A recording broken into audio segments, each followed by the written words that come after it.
She was pointing at the crown molding when she said it, one finger up, voice bright as a bell. My boyfriend and I love it. The realtor smiled. The realtor wrote something down.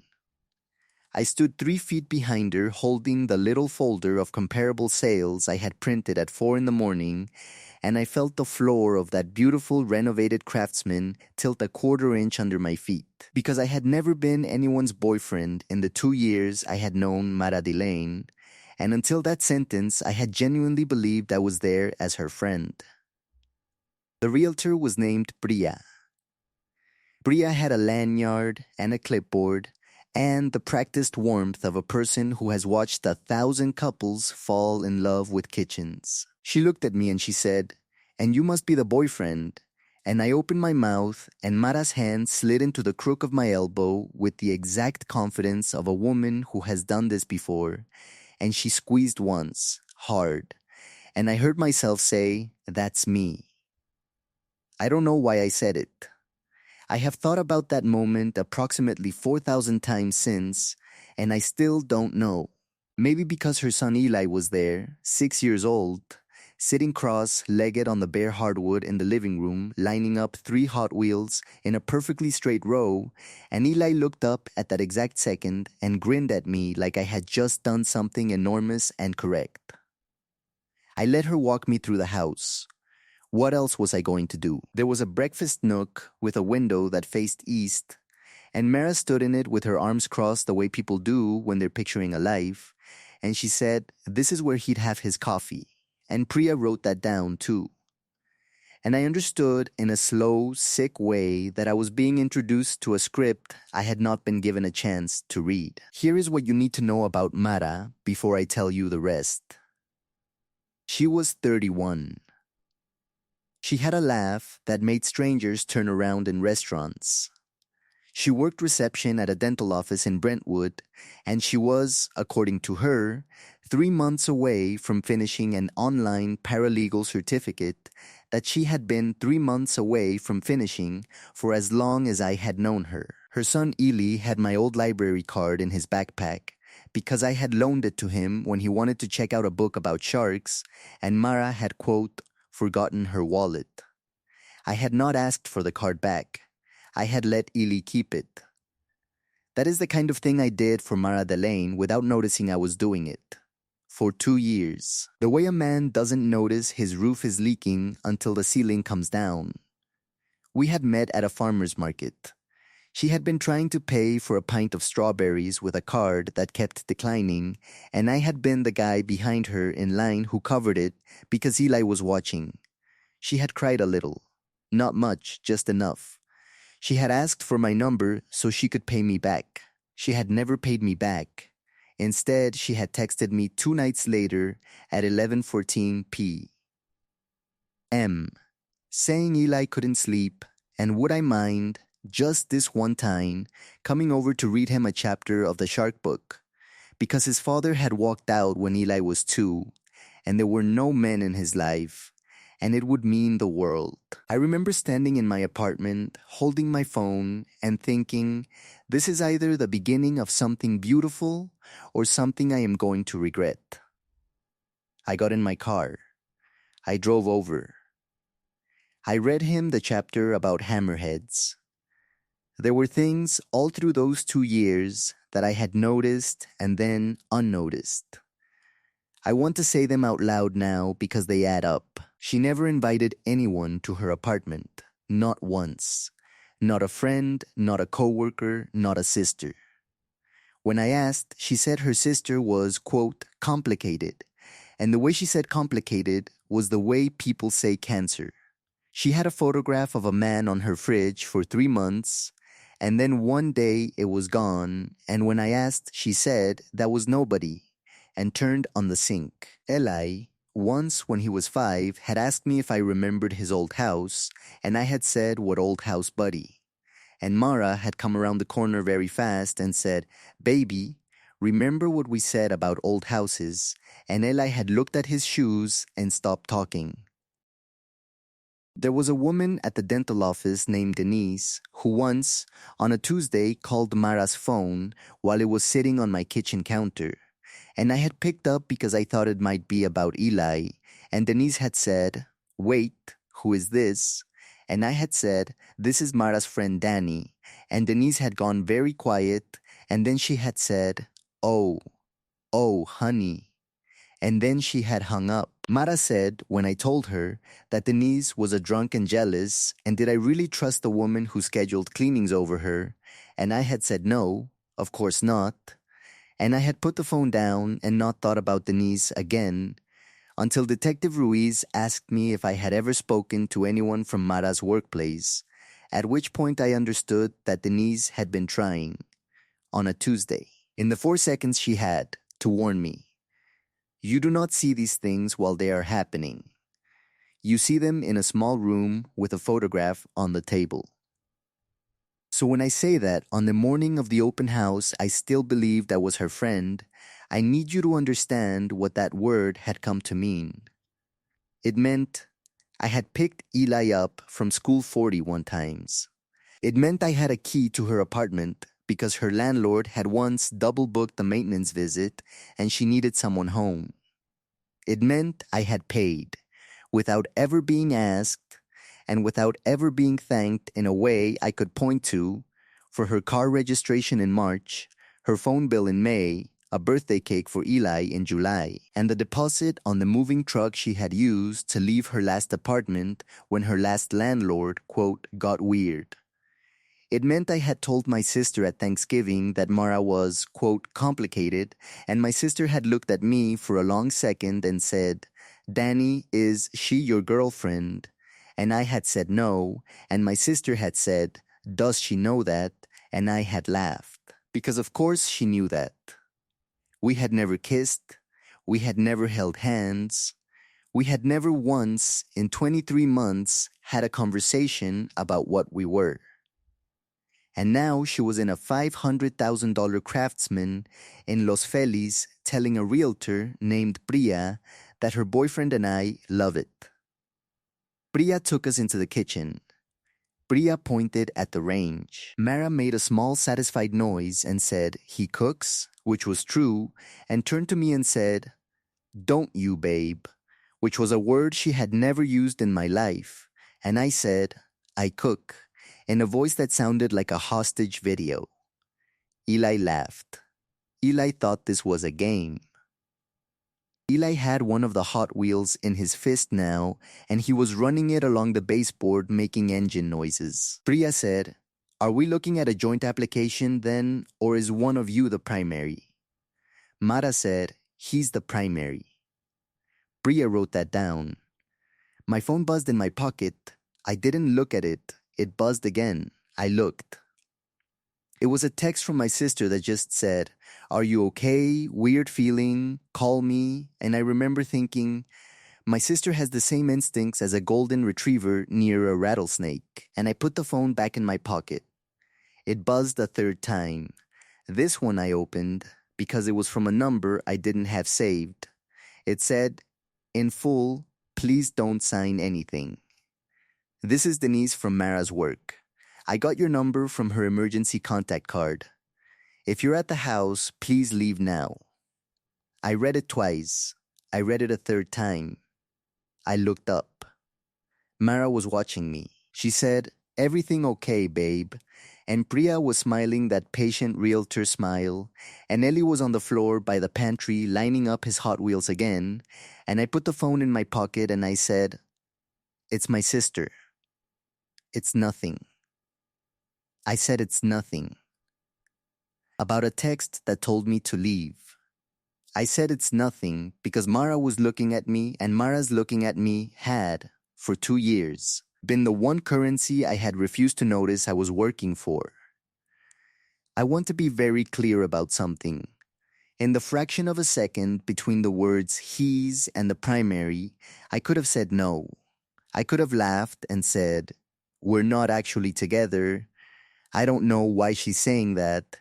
I'm so sorry to waste your time." I could have taken Eli by the hand and walked out of that house and driven home and never answered her calls again. I have replayed that fraction of a second at 3 in the morning more times than I have replayed my own wedding vows, and I know exactly what stopped me. It was Eli. It was the way he looked up when Priya said primary, like he understood the word without knowing it, like he could tell something was being decided that involved him. It was the way he had, on the drive over, in the back seat of my Civic, asked me if this was going to be his room, and I had said what, and he had said Mommy said the blue one upstairs was going to be his, and I had said, oh, that was all I had said. Oh, you have to understand, I loved that kid. Not the way I loved his mother, which was a thing I had never quite let myself name and now understood, standing in the kitchen of a house I could not afford, had been a mistake from the first strawberry.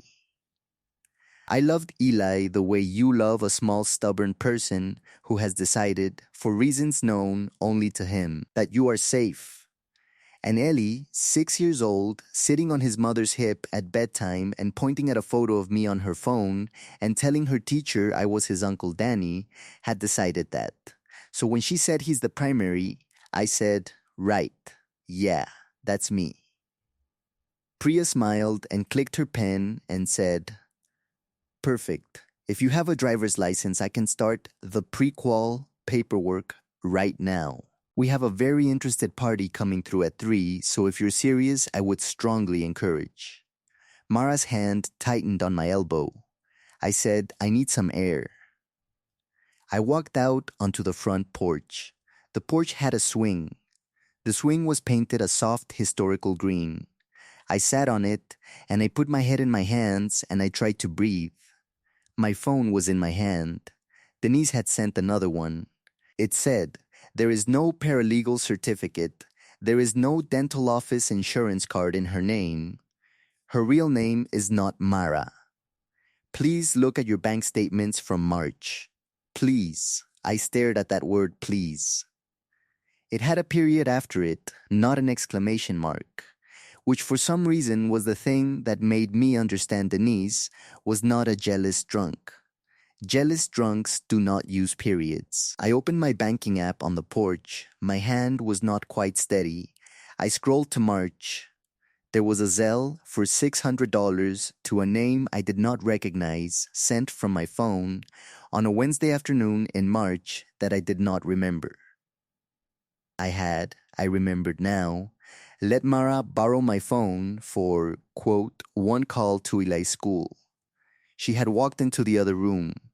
She had been gone for maybe 4 minutes. On the Zelle in the memo line it said, in my own autofill default, thanks. I heard the screen door open behind me, and I thought it was going to be Mara, and I was going to have to say something. I did not know what, and instead it was Eli. He came out with a Hot Wheel in each hand, and he climbed onto the swing next to me, and he leaned his small, warm shoulder against my arm, and he said, Uncle Danny, is this our house now? I have been asked hard questions in my life. I once had to tell my father his brother had died. I once had to fire a woman on her birthday. Nothing has ever been harder than the question a 6-year-old asked me on a green porch swing in Los Feliz on a Saturday morning in October, and I want you to know that what I said was, I don't know, buddy. I don't know yet. He nodded like that was a reasonable answer.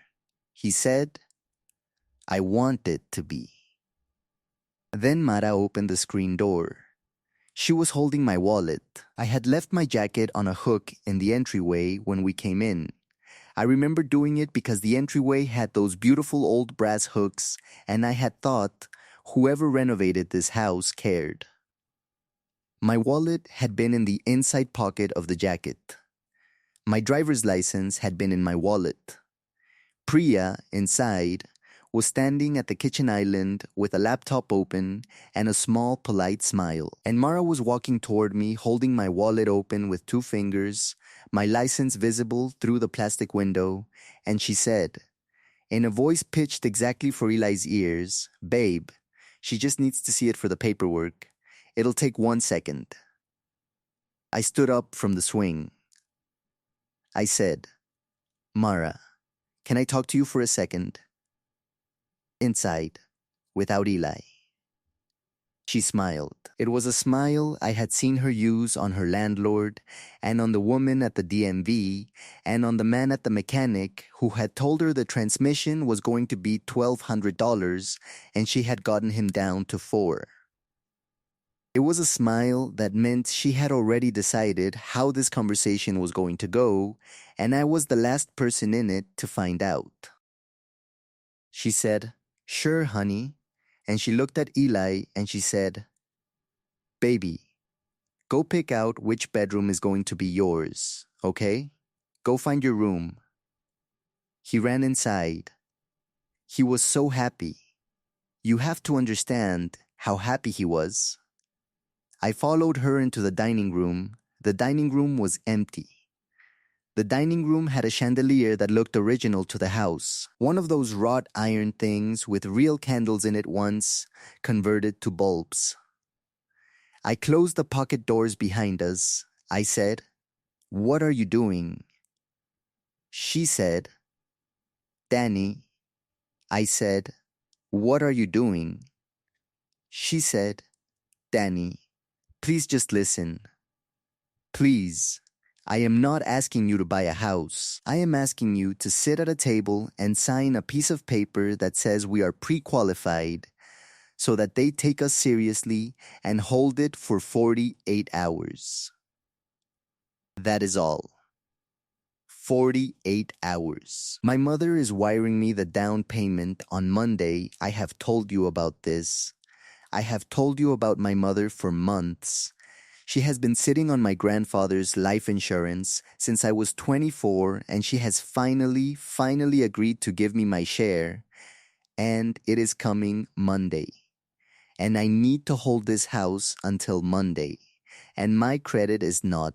My credit right now is not in a place where they will hold it for me alone. That is all. You do not buy anything. You do not pay for anything. On Monday, you walk away, and I close on it with my mother's money, and Eli has a yard. That is it. That is the entire ask. I said, "Mara." Denise texted me. Her face did the thing again. The reboot. This time it took longer to come back. She said, "Denise is a liar." I said, "You zelled yourself $600 from my phone in March." She said, "That was for Eli's dentist." I said, "Eli hasn't been to a dentist since I've known you." She said, "Danny, I swear to God, if you do this to me right now, if you do this to me at 3 o'clock on a Saturday when I have a lease ending on the 14th and a landlord who has already changed one of the locks, if you do this to me, Eli is sleeping in your car on Tuesday." Do you understand me? Tuesday, that is the clock. If we do not have a prequel by Monday, I do not have a place to sleep on Tuesday, and neither does he. I looked at her. I said, "Mara, there is no wire from your mother." She said, "Danny, I said there has never been a wire from your mother. Your mother lives in a duplex in Modesto, and she has not spoken to you in 4 years. You told me that in June. You were crying. You told me she said you were, quote, a project she was done funding. You told me that, Mara, her face did a thing. It's hard to describe. It was the face of someone who has told a lot of people a lot of stories and is realizing, for the first time in a while, that she is talking to someone who has been paying attention. It lasted maybe a second. Then she reset. She reset the way a phone reboots, the same face coming back on with a different app open, and she said, very softly, "Danny, if you don't do this, we are going to lose everything." I said, "We." She said, "Ilya is going to lose everything." And there it was. There was a knock on the pocket doors. Priya said, through the wood, "I'm so sorry to interrupt. The 3 o'clock is here early. I just want to make sure we're moving forward. Should I have them wait?" Mara looked at me. She did not say anything. She just looked at me and she waited, and I understood. All the way down to the bones of my feet, that if I said yes, she would let me sign the paper, and on Monday there would be no wire, and on Tuesday she would tell me that the seller had accepted, and on Wednesday she would tell me that she had told Eli it was his house, and by Friday she would be crying on my couch about how she couldn't do this to her son. And by the following Friday, I would be at a closing table signing a mortgage in my name for a house she and Eli would live in and I would not. And I would tell myself I had done it for the kid. And in some small, true way, I would have. And in every other way, I would have done it. Because a woman I had loved for 2 years without permission had finally given me a role in her life. And the role was sucker. I said, Priya, come in for a second. Mara said, Danny, I slid the pocket doors open.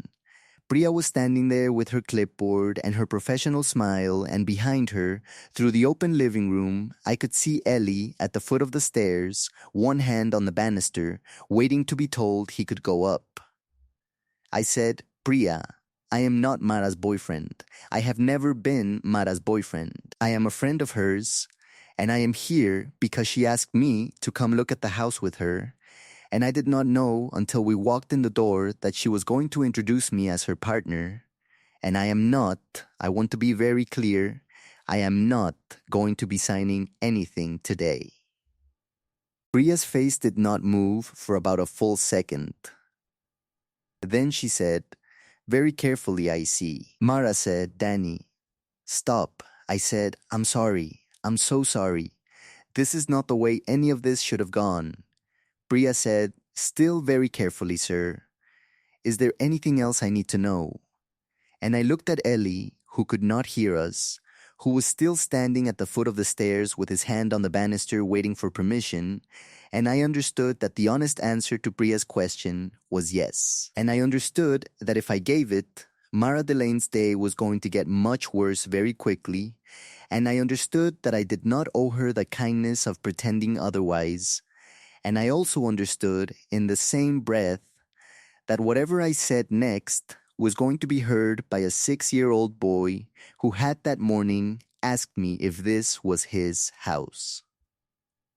I said no. There's nothing else. I'm sorry to have wasted your time. I walked out of the dining room. I walked past Eli. I did not look at him because if I looked at him, I was not going to be able to leave.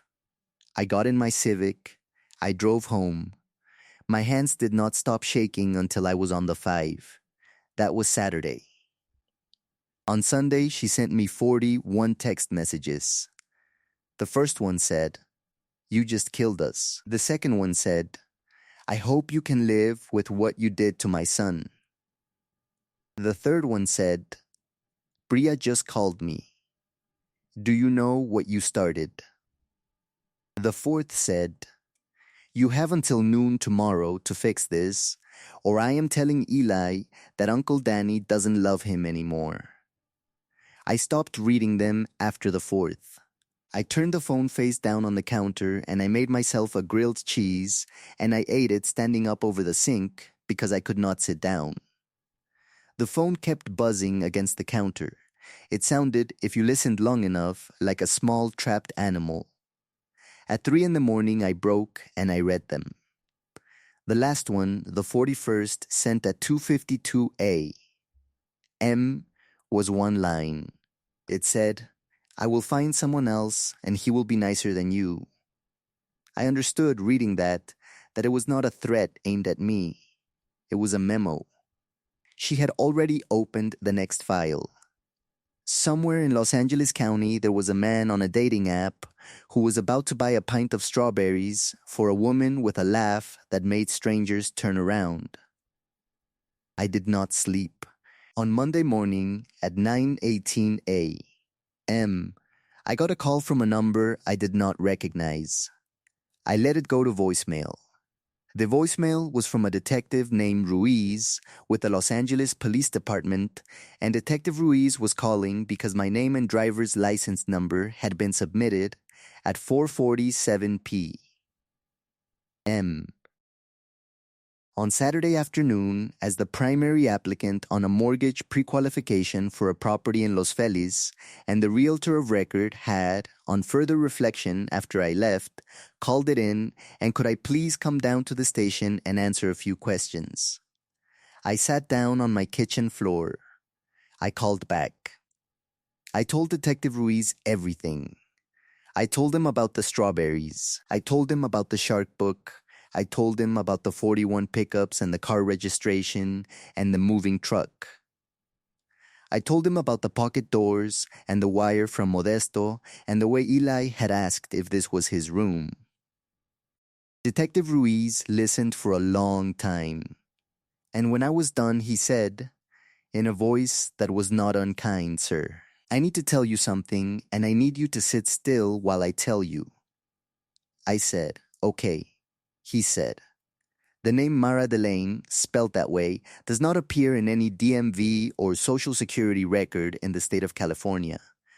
The woman you know has been renting under 3 different names in the last 4 years. There is an active warrant out of Sacramento County for a woman matching her description on a very similar set of facts involving a gentleman named Robert Kenner who signed a lease guarantee in October of 2022 for an apartment she vacated in December of 2022, leaving him personally liable for 11 months of rent and damages totaling approximately $41,000. Mr. Kenner is a retired postal worker. He is 67. He came to us in tears. Sir, are you there? I was there. I was on the floor. The linoleum was cold through my jeans. I said, what about Ellie? There was a pause. Detective Ruiz said, Sir, that is a separate and more complicated conversation, and I would like you to come down here so we can have it in person. Can you be here by noon? I said, is he safe? Detective Ruiz said, Sir, come down here. Please, I want to tell you I drove straight to the station. I did drive straight to the station. But I want to tell you what I did between the moment I hung up and the moment I picked up my keys. Because it matters. Because it is the reason I am telling you this story at all. I sat on my kitchen floor and I looked at the ceiling and I did not cry. I did not cry because the thing I was feeling was not sadness.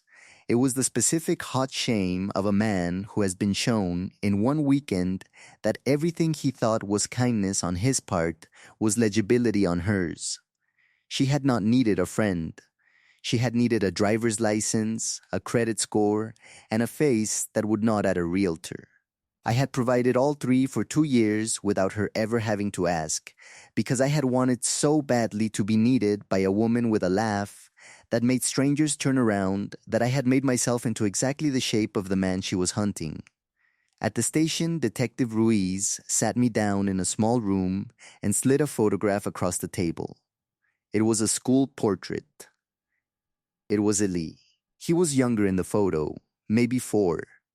He was wearing a red sweater. I want to tell you about the red sweater for a second. I had seen that sweater. I had seen it folded on the top shelf of Mara's hall closet. Once, when I was reaching up there to get down a box of Christmas lights, she said she couldn't reach. I had asked her about it because it was clearly not Eli's size anymore, and she had said, in a small, tight voice, "Don't touch that." And I had put the box down and closed the closet and never mentioned it again.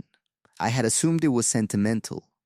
I had assumed she was saving it because he had worn it as a baby. I had not asked whose baby. Detective Ruiz said, Sir, do you recognize this child? I said, that's Eli. That's her son. Detective Ruiz said, Sir, this child's name is Elliot Kenner. He is the grandson of Robert Kenner, the gentleman from Sacramento. He was reported by his paternal grandmother as being in the informal care of a woman she believed to be a family friend 3 years ago in a custody situation she now understands was misrepresented to her. This child has a father. His father is alive. His father has been looking for him for 2.5 years. There is a poster with this photograph on it hanging in a Starbucks in Sacramento that Robert Kenner has personally taped up 7 times because someone keeps taking it down. I did not say anything. Detective Ruiz said, "Sir, the reason I wanted you to come in person is that we are going to need you to make a formal statement about the events of Saturday. And we are going to need you to understand that your statement, combined with the realtor's, is very likely the thing that allows us to reunite that little boy with his father this week. Do you understand what I am telling you?" I said yes. I said it twice, because the first time no sound came out. I gave the statement. It took 4 hours. When I was done, Detective Ruiz walked me out and shook my hand and said, "Sir, for what it's worth, you did the right thing on Saturday. You did it about 23 months late, but you did it." I said, "Was any of it real?" He looked at me for a second, and then he said, "Sir, that is not a question I can answer. That is a question you are going to be answering for yourself for a while. I have been answering it for a while." Eli went home to his father on a Thursday. I was not there. I have not seen him since. I sent one letter through Detective Ruiz, care of the father's attorney. And in the letter I said only that I was sorry I had not seen sooner, and that his son had loaned my library card to no one, and that the book about hammerhead sharks was on page 140 when we stopped. I do not know if the letter was ever read to him. I hope it was. I hope it wasn't. I am not sure which would be worse. His father, whose name is Marcus, called me 2 weeks later. I did not know how he had gotten my number. I found out later Detective Ruiz had given it to him with my permission that I did not remember giving. Marcus said, "On the phone, I understand you were kind to my son." He said it flat, the way you'd read a line off a card. I said, "I don't know if I was. I think I was convenient." Marcus was quiet for a long time. Then he said, "Sir, he came home with your library card in his backpack. He asked me on the second night if we could finish the shark book. I did not know what shark book. He described it. I bought it. We are on chapter 14. I could not speak. Marcus said, "I am not calling to thank you. I am calling because he asked me to tell you he made it to chapter 14. That is what I was asked to say. That is what I have said." Then he hung up. I sat with the phone in my hand for I do not know how long. When I put it down, I did not cry. I made tea. I did not drink the tea. I want to be honest with you about that too, because I have noticed that in a story like this, the narrator always cries at the right moment, and I did not cry at any of the right moments. I cried, eventually, 3 weeks later, standing in a Target parking lot, because I saw a small boy in a red sweater from the back, and for one full second, my chest did something I do not have a word for. Mara, whose name was not Mara, is awaiting trial. Her real name, it turns out, is Rachel. I will not say the last name. I am told she is claiming through her public defender that I was a willing and knowing participant in a real estate scheme and that I got cold feet at the last minute because I was afraid of the commitment. I am told this defense is not expected to succeed. I do not read the news about it. My sister does. My sister calls me every Sunday now at 4 p.m. And if I do not pick up by 4:02, she is in her car by 4:05. And I have accepted this because I understand what it means. It means she watched me for 2 years and did not know how to say anything, and now she is saying it in the only way she knows how, which is showing up. I want to tell you the thing I have thought about most, since it is not the pocket doors. It is not the wire from Modesto. It is not even Detective Ruiz sliding the photograph across the table.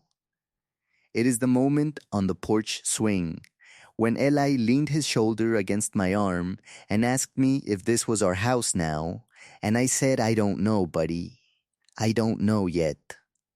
Because the truth is, I did know. I knew the second she said boyfriend to the realtor. I knew, and I did not want to know, because knowing meant the last 2 years had been something other than what I had been telling myself they were, and I would rather have signed a mortgage in a stranger's name than sit with that. What stopped me in the end was not clarity. It was a detective's phone call I had not yet received, and a warrant I did not yet know existed. What stopped me was luck. If Bria had not been sharp enough to call it in on Saturday afternoon, I would have gone home Sunday night and answered one of those 41 texts, and by Wednesday, I would have been back at that dining room table with a pen in my hand, and Eli would still be calling a woman who was not his mother mommy, and his real father would still be looking. I got lucky. That is the whole story.